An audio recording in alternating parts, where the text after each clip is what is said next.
Good afternoon, everyone. I'm Andrew Samalin from Samalin Wealth.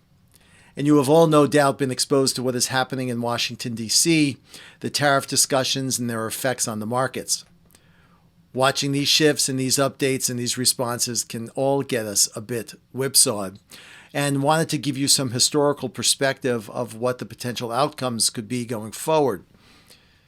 There have been 7 major tariff actions in the last 100 years. And while past performance isn't a guarantee of future success, all but 2 of those actions have ended up with positive market performance in the subsequent 12 months. And here's a quick summary. The first took place in 1930, which was the Smoot-Hawley Tariff Act. It was enacted during the onset of the Great Depression. This act led to a significant decline in global trade. The S&P experienced a substantial downturn, reflecting the broader economic collapse.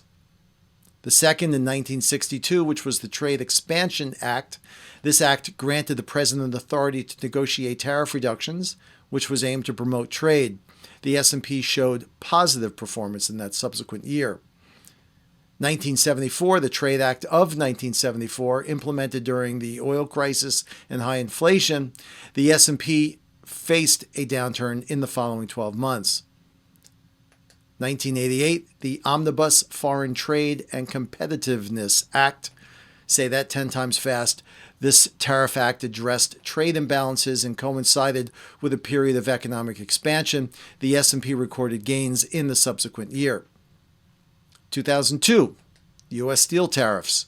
This imposition led to market volatility. However, the S&P recovered over the following 12 months, reflecting resilience in that broader economic recovery. Now, this brings us to 2018, which is the Trump tariff, the first one. This act focused on Chinese goods, which led to market volatility, and there were some short-term declines, just as in today. The S&P managed to recover and achieve gains over that subsequent year. And that brings us to today, which is the second Trump tariffs. This is the most recent iteration. S&P down 10% off its highs in February. Long-term impact yet to be seen, and the markets continue to react on ongoing trade tensions. Now, there's a couple unknowns with regard to the tariffs, and at this point, it's just tough to put a finger on it because we don't know where they're going to land. But there's an economic concept called the substitution effect and long-term effects, which, again, we don't know. We'll use an example of Boeing. Boeing sells airplanes. They're one of 2 manufacturers, Airbus and Boeing. And let's say, for example, that a Boeing 737 MAX 7 goes for roughly $99 million. They slap a 25% tariff. You're looking $125. Now, maybe an overseas airline says, that's okay. It's a one-shot deal. I need the plane. I can't substitute. Right? It's easy to go from steak to chicken, but it's not easy to go from Boeing to Airbus, given all the infrastructure that accompanies it. You have pilot training, supply chains with regard to maintenance facilities, et cetera, et cetera. So you could say, we'll put up with a tariff for now. But what if it's longer? And what if all of a sudden one of those airliners says, I think we're going to shift from Boeing to Airbus. Boeing loses market share, Airbus gains it.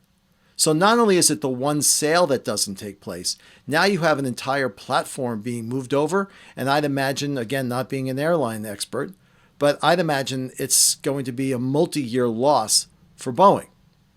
So obviously the resolution here would be pretty important, not to mention clarity, which brings me to my second point, which is the uncertainty that this creates.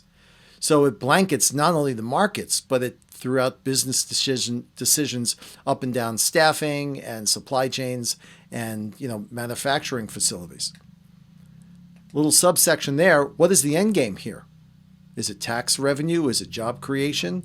Certainly onshoring is one thing. The second point would be, well, how many revisions and retractions and policy shifts will there be? And I want to make me bring out another point with regard to markets generally, almost separate from the tariffs, where is this just a run-of-the-mill correction? 10% corrections are historically part of the game.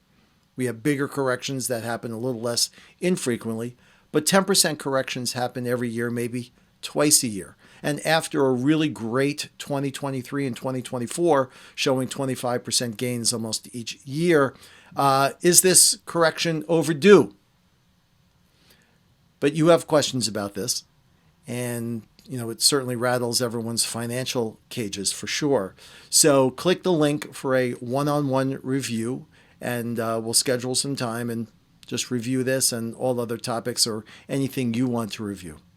Thank you again for watching. I'm Andrew Samalin from Samalin Wealth.